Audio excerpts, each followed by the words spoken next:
महाभारत के 9 ऐसे श्राप जिन्होंने बदल दिया पूरा इतिहास। महाभारत के श्राप। महाभारत काल में वरदानों ने जितना घटनाक्रम को संचालित किया, उससे कहीं ज्यादा श्रापों ने भविष्य में होने वाली घटनाओं को संचालित किया। आज हम आपको बताएंगे ऐसे प्रमुख 9 श्रापों या शापों के संबंध में जिनकी चर्चा खूब होती है और जिनके कारण इतिहास में घटनाक्रमों की एक श्रृंखला ही निर्मित हो गई। 1. गांधारी का श्री कृष्ण को श्राप। महाभारत के युद्ध के बाद जब भगवान श्री कृष्ण गांधारी को सांत्वना देने पहुंचे तो अपने पुत्रों का विनाश देखकर गांधारी ने श्री कृष्ण को श्राप दिया कि जिस प्रकार पांडव और कौरव आपसी फूट के कारण नष्ट हुए हैं, उसी प्रकार तुम्हारे बंधु बांधवों भी नष्ट हो जाएंगे। आज से 36वें वर्ष तुम अपने बंधु बांधवों व पुत्रों का नाश हो जाने पर एक साधारण कारण से अनाथ की तरह मारे जाओगे। 2. श्री कृष्ण का अश्वत्थामा को श्राप। महाभारत युद्ध के अंत समय में जब अश्वत्थामा ने धोखे से पांडव पुत्रों का वध कर दिया और अश्वत्थामा ने पांडवों पर ब्रह्मास्त्र का वार किया, ये देख अर्जुन ने भी अपना ब्रह्मास्त्र छोड़ा। महर्षि व्यास ने दोनों अस्त्रों को टकराने से रोक लिया और अश्वत्थामा और अर्जुन से अपने अपने ब्रह्मास्त्र वापस लेने को कहा। तब अर्जुन ने अपना ब्रह्मास्त्र वापस ले लिया, लेकिन अश्वत्थामा ये विद्या नहीं जानता था, इसलिए उसने अपने अस्त्र की दिशा बदलकर अभिमन्यु की पत्नी उत्तरा के गर्भ की ओर कर दी। ये देख भगवान श्री कृष्ण ने अश्वत्थामा को श्राप दिया कि तुम 3000 वर्ष तक इस पृथ्वी पर भटकते रहोगे और किसी भी जगह किसी पुरुष के साथ तुम्हारी बातचीत नहीं हो सकेगी। तुम्हारे शरीर से पीप और लहू की गंध निकलेगी, इसलिए तुम मनुष्यों के बीच नहीं रह सकोगे, दुर्गम वन में ही पड़े रहोगे। 3.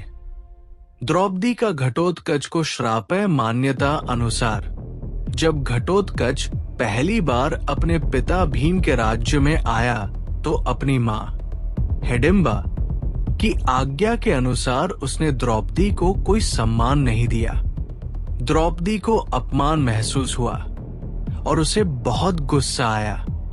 वो उस पर चिल्लाई कि वो एक विशिष्ट स्त्री है, वो युधिष्ठिर की रानी है, वो ब्राह्मण राजा की पुत्री है तथा उसकी प्रतिष्ठा पांडवों से कहीं अधिक है, और उसने अपनी दुष्ट राक्षसी मां के कहने पर बड़ों, ऋषियों और राजाओं से भरी सभा में उसका अपमान किया है।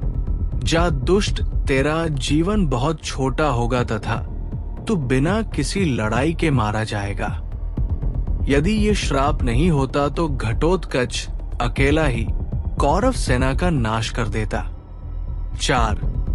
अंबा का शाप है। सत्यवती शांतनु के पुत्र विचित्रवीर्य के युवा होने पर भीष्म ने बलपूर्वक काशीराज की 3 पुत्रियों का हरण कर लिया और वे उसका विवाह विचित्रवीर्य से करना चाहते थे, क्योंकि भीष्म चाहते थे कि किसी भी तरह अपने पिता शांतनु का कुल बढ़े।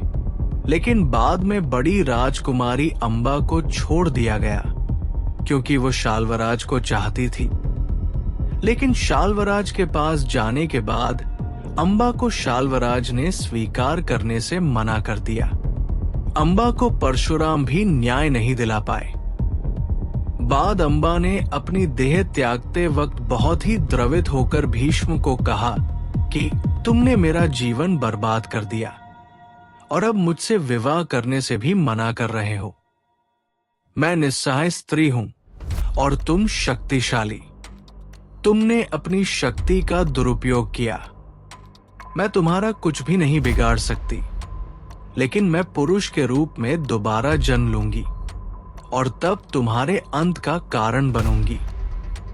गौरतलब है कि यही अंबा प्राण त्याग कर शिखंडी के रूप में जन्म लेती है और भीष्म की मृत्यु का कारण बन जाती है। 5. पांडु को दिया ऋषि ने शाप। भीष्म की प्रतिज्ञा के बाद कुरुवंश का इतिहास बदल गया। धृतराष्ट्र के अंधे होने के कारण पांडु को हस्तिनापुर का शासक बनाया गया। एक बार राजा पांडु अपनी दोनों रानियों कुंती और माद्री के साथ आखेट कर रहे थे कि तभी उन्होंने मृग होने के भ्रम में बाण चला दिया, जो एक ऋषि को जाकर लगा। उस समय वो ऋषि अपनी पत्नी के साथ सहवास कर रहे थे और उसी अवस्था में उन्हें बाण लग गया। इसलिए उन्होंने पांडु को श्राप दे दिया कि जिस अवस्था में उनकी मृत्यु हो रही है, उसी प्रकार जब भी पांडु अपनी पत्नियों के साथ सहवासरत होंगे तो उनकी भी मृत्यु हो जाएगी। उस समय पांडु की कोई संतान नहीं थी। अब उनके लिए ये संकट की बात हो गई थी। जब उन्होंने ये बात कुंती को बताई तो कुंती ने उन्हें ऋषि दुर्वासा द्वारा उनको मिले वरदान की बात कही। इस वरदान से कुंती किसी भी देवता का आवाहन कर उन्हें बुलाकर उनके साथ नियोग कर सकती थी। विवाह पूर्व उन्होंने सूर्य देव का आवाहन किया था, जिसके चलते कर्ण का जन्म हुआ था, लेकिन कुंती ने लोक लज्जा के कारण उसे नदी में बहा दिया था। पांडु मान गए तब कुंती ने एक एक कर कई देवताओं का आवाहन किया। इस प्रकार माद्री ने भी देवताओं का आवाहन किया। तब कुंती को 3 और माद्री को 2 पुत्र प्राप्त हुए, जिनमें युधिष्ठिर सबसे ज्येष्ठ थे। कुंती के अन्य पुत्र थे भीम और अर्जुन तथा माद्री के पुत्र थे नकुल व सहदेव। कुंती ने धर्मराज, वायु एवं इंद्र देवता का आवाहन किया था तो माद्री ने अश्विन कुमारों का।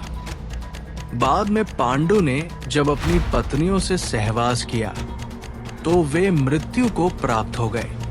फिर धृतराष्ट्र को सिंहासन मिला। 6. कर्ण को मिला शाप। जब द्रोणाचार्य ने कर्ण को ब्रह्मास्त्र विद्या सिखाने से इनकार कर दिया, तब वे परशुराम के पास पहुंच गए। परशुराम ने प्रण लिया था कि वे इस विद्या को किसी ब्राह्मण को ही सिखाएंगे, क्योंकि इस विद्या के दुरुपयोग का खतरा बढ़ गया था। उस काल में तापस, कुशाग्र, विनम्र, ब्रह्मज्ञाता और विद्यावान लोगों को ही ब्राह्मण कहा जाता था। कर्ण ये सीखना चाहता था तो उसने परशुराम के पास पहुंचकर खुद को ब्राह्मण का पुत्र बताया और उनसे ये विद्या सीख ली। परशुराम ने ब्रह्मास्त्र के अलावा कर्ण को अन्य सभी अस्त्र शस्त्रों की शिक्षा दी थी। मैं जब परशुराम को इस विश्वासघात का पता चला हो, उन्होंने कर्ण को श्राप दिया कि तुम मुझसे जो भी विद्या सीखी है वो झूठ बोलकर सीखी है, इसलिए जब भी तुम्हें इस विद्या की सबसे ज्यादा आवश्यकता होगी तभी तुम इसे भूल जाओगे, कोई भी दिव्यास्त्र का उपयोग नहीं कर पाओगे। 7. अर्जुन को मिला शाप। अर्जुन सशरीर इंद्रसभा में गया तो उसके स्वागत में उर्वशी, रंभा आदि अप्सराओं ने नृत्य किए। अर्जुन के रूप सौंदर्य पर मोहित हो उर्वशी उसके निवास स्थान पर गई और प्रणय निवेदन किया।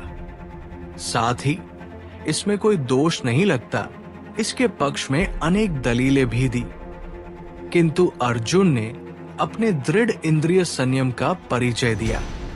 उर्वशी अपने कामुक प्रदर्शन और तर्क देकर अपनी काम वासना तृप्त करने में असफल रही तो क्रोधित होकर उसने अर्जुन को 1 वर्ष तक नपुंसक होने का शाप दे दिया। अर्जुन ने उर्वशी से शापित होना स्वीकार किया, परंतु संयम नहीं तोड़ा जब ये बात उनके पिता इंद्र को पता चली तो उन्होंने अर्जुन से कहा, हे पुत्र, तुमने तो अपने इंद्रिय संयम द्वारा ऋषियों को भी पराजित कर दिया। तुम जैसे पुत्र को पाकर कुंती वास्तव में श्रेष्ठ पुत्र वाली है। उर्वशी का शाप तुम्हें वरदान रूप सिद्ध होगा। भूतल पर वनवास के 13वें वर्ष में तुम्हें अज्ञातवास करना पड़ेगा। उस समय ये सहायक होगा। उसके बाद तुम अपना पुरुषत्व फिर से प्राप्त कर लोगे।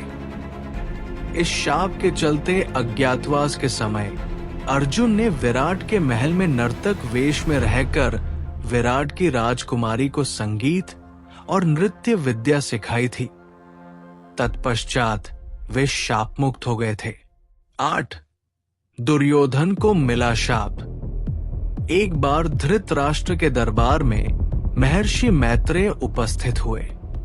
मैत्रेय जी ने कहा कि राजन, तीर्थ यात्रा करते हुए वहां संयोगवश काम्यक वन में युधिष्ठिर से मेरी भेंट हो गई।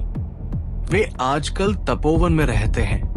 उनके दर्शन के लिए वहां बहुत से ऋषि मुनि आते हैं। मैंने वही ये सुना कि तुम्हारे पुत्रों ने पांडवों को जुए में धोखे से हराकर वन भेज दिया। वहां से मैं तुम्हारे पास आया हूं। उन्होंने धृतराष्ट्र से इतना कहकर पीछे मुड़ते हुए दुर्योधन से कहा, तुम जानते हो पांडव कितने वीर और शक्तिशाली हैं। तुम्हें उनकी शक्ति का अंदाजा नहीं है शायद, इसलिए तुम ऐसी बात कर रहे हो। इसलिए तुम्हें उनके साथ मेल कर लेना चाहिए। मेरी बात मान लो।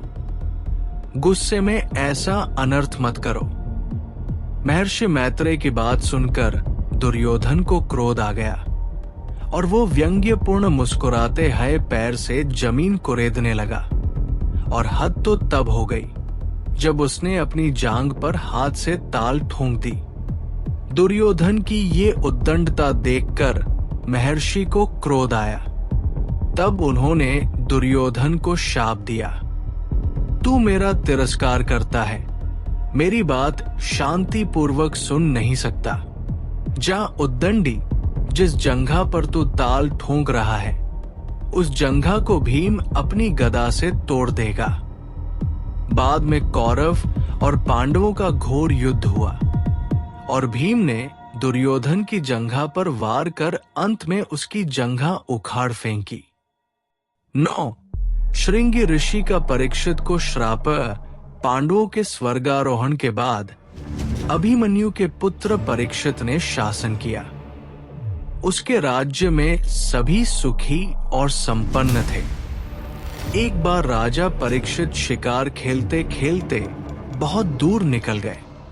तब उन्हें वहां मौन अवस्था में शमीक नाम के ऋषि दिखाई दिए।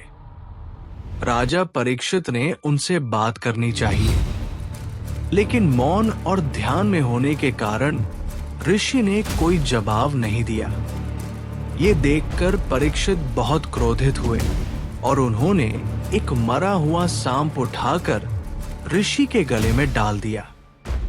ये बात जब शमीक ऋषि के पुत्र श्रृंगी को पता चली तो उन्होंने श्राप दिया कि आज से 7 दिन बाद तक्षक नाग राजा परीक्षित को डंस लेगा, जिससे उनकी मृत्यु हो जाएगी।